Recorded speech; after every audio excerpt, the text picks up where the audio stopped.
Ladies and gentlemen, Kent Police's first ever drone, and the reason I'm carrying it is because I haven't got a clue how to fly it. But just let me reassure you, we do have a pilot. He occasionally lets me touch it, and he is accredited and trained to do it. I want to thanks for the invite as well today. The reason being is the audio guy said at the start of the day that we'll even have lapel mics or handheld mics, and he then said, and I'll probably give the lapel mics to the younger members of speakers, so I think I've had a result there. Right, let's move to the question. Is PC drone the law enforcer of the future? And what I'm going to do is over the next 8 minutes, I'm just going to give you an insight as to how Kent Police and the emergency services, and in fact people up and down the country, are developing this technology. And some views from the industry which don't necessarily reflect how we're developing it, but I think will certainly stimulate some debate.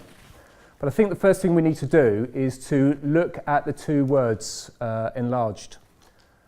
Law enforcer. All police officers are referred to as law enforcers, yet the office of constable is just so much more broad than that.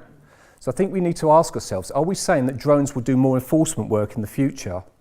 Or what are we actually suggesting that drones will replace police officers in the future? Now, before I give a view on that, I want to take you back to about 2 or 3 years ago.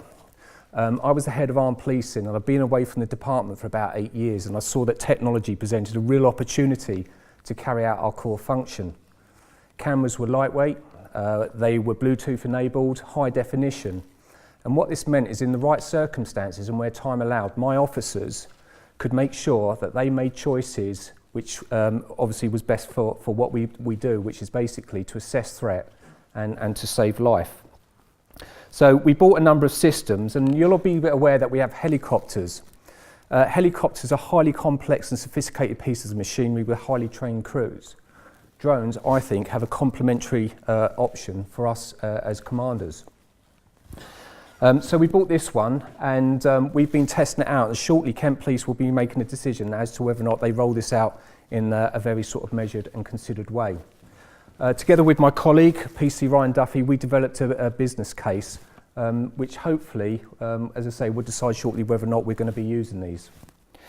I think the first thing that we need to acknowledge though, and what I'm going to pose back to you is, I think as your policing service, we have responsibility to you in terms of providing a policing service and as taxpayers to make sure that we look at any technology which means that we're more effective in what we do, but at the same time obviously more efficient as well.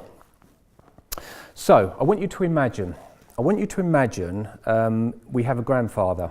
He's gone missing, it's cold outside, it's a fairly remote location.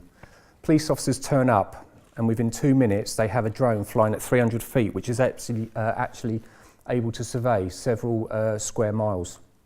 Very quickly we are able to detect where he is, and then we're in a position to get help to him. Gentlemen, I want you to imagine you're on a jury, and stood across there is somebody in the dock, and I'm not pointing at you, Rick. Crimes to broadcasting. You're gonna get fucked up. Yeah. You have to decide whether or not that person is guilty of a crime. And ultimately, if he's guilty, he may go to prison. Now, we have a responsibility as a policing service to make sure that we provide best evidence. Imagine I was able to show you high definition footage of a crime as it happened. Okay, imagine I was able to show you some of the 3D surveying imagery that we saw earlier from Justin's presentation. We'll also be aware that within the UK there is a threat from terrorism. Imagine a situation where there are several towns within a county which are attacked at the same time.